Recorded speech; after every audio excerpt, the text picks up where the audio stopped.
생리 주기가 불규칙하신 분들, 여성 호르몬보다 더 근본적인 곳에 문제가 있을 수 있습니다. 바로 혈당 문제예요. 혈당이 오르면 이를 낮추기 위해 인슐린이 분비됩니다. 그런데 지속적으로 혈당이 높아지면 인슐린도 계속 높게 유지되는데요. 문제는 여기에서 시작됩니다. 뇌에서는 인슐린 과다가 몸의 위기 상태라고 해석합니다. 그러면 생존의 필수 기능만 유지하고 필수가 아닌 여성 호르몬 생산을 일시적으로 억제합니다. 이때 에스트로겐과 프로게스테론 균형이 무너지면서 생리주기 전체가 흔들리고 배란에도 문제가 생길 수 있습니다. 생리주기에 이상이 생긴 것은 여성 호르몬 자체의 문제가 아니라 혈당 문제에서 시작된 복합적인 문제일 수 있습니다. 스트레스도 생리불순에 영향을 주는데요. 스트레스가 심할 때 생리를 건너뛰거나 부정출혈을 경험한 적 있으신가요? 그 이유는 스트레스가 두 가지 여성 호르몬 모두를 흔들기 때문입니다. 먼저 스트레스 호르몬 코티솔은 혈당을 올립니다. 혈당이 오르면 인슐린이 증가되고 이때 뇌는 몸이 위기 상황이라고 판단해서 생존의 필수가 아닌 에스트로겐 생산을 줄입니다. 그리고 동시에 코티솔이 높아지면 프로게스테론의 재료가 먼저 코티솔 생산에 사용되면서 고갈되는데요. 그 결과 프로게스테론이 부족해지면서 생리주기 후반기가 제대로 진행되지 않습니다. 정리하면 스트레스는 에스트로겐과 프로게스테론 모두를 부족하게 해서 생리주기를 교란시키죠. 혈당이 여성 호르몬에 어떤 영향을 주는지 이어서 말씀드릴게요. 생리주기나 배란에 문제가 있다면 영양제 검색보다 혈당을 먼저 체크하셔야 합니다. 배란장애나 생리주기가 불규칙해지는 가장 근본적인 이유는 고혈당으로 인한 인슐린 저항성 때문이에요.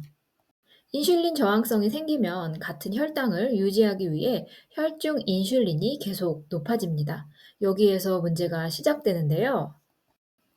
뇌에서는 이를 위기 상태라고 해석해서 생식보다는 생존을 택합니다. 그 결과 정상적인 난포 성숙과 배란을 위한 신호를 줄이게 되죠. 그래서 생리주기나 배란 장애가 있다면 무엇보다 먼저 혈당을 체크하셔야 합니다. 배란에 도움을 준다고 알려진 이노시톨 역시 인슐린 저항성을 개선하는 작용을 하는 영양제입니다. 다낭성 난소 증후군에 대해서 말씀드릴게요. 다낭성 난소 증후군인데 왜 당뇨약을 주나요?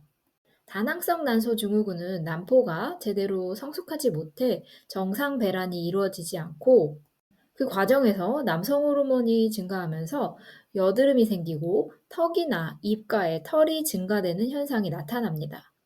겉보기에는 여성 호르몬 균형이 깨진 것처럼 보이지만 근본적인 원인은 고혈당으로 인한 인슐린 저항성 증가가 원인입니다. 인슐린이 높아지면 난포 성숙과 배란을 조절하는 뇌의 신호가 부족해지고 결국 여성 호르몬 사이클 전체가 흔들리게 되죠. 그래서 산부인과에서는 당뇨약, 메트포르민을 사용해서 인슐린 저항성을 낮추고 정상적인 호르몬 주기를 회복시키려는 치료를 합니다. 식단 조절을 통해서도 이런 효과를 만들 수 있는데요. 여성 호르몬 균형을 회복하는 식단에 대해 말씀드릴게요. 여성 호르몬에 문제가 있다면 식단부터 바꿔보세요. 왜냐하면 생리주기가 흔들리는 원인은 혈당에서 시작되기 때문입니다. 제가 추천드리는 식사법은요. 첫 번째로 올리브 오일. 성 호르몬은 HDL 콜레스테롤을 재료로 만들어집니다. 올리브 오일은 HDL 콜레스테롤을 높이고 염증을 낮춰서 여성 호르몬 균형에 도움을 줍니다. 두 번째, 정제 탄수화물과 단순당을 줄여보세요. 빵, 떡, 면, 죽, 누룽지, 주스 같은 음식은 혈당을 급하게 올리고 인슐린 과다로 인해 호르몬 교란으로 이어집니다. 세 번째, 하루 첫 식사는 단백질부터 드세요. 하루 첫 끼는 계란부터 드시는 것을 추천드려요. 단백질을 먼저 먹으면 혈당이 천천히 오르고 포만감이 채워져서 탄수화물 섭취를 줄일 수 있습니다. 네 번째, 단 게 먹고 싶다면 저녁 식후로 미뤄보세요. 아침에 디저트를 먹으면 하루 종일 혈당이 높게 유지될 가능성이 큽니다. 단 게 먹고 싶다면 저녁 식후에 드세요. 혈당과 여성 호르몬의 관계에 대해 정리했습니다. 인슐린은 참 여기저기 많은 관여를 하는데요. 인슐린만 잘 관리해도 여러 가지 건강 문제가 해결될 것 같습니다. 귀한 시간 시청해 주셔서 감사합니다. 항상 건강하세요.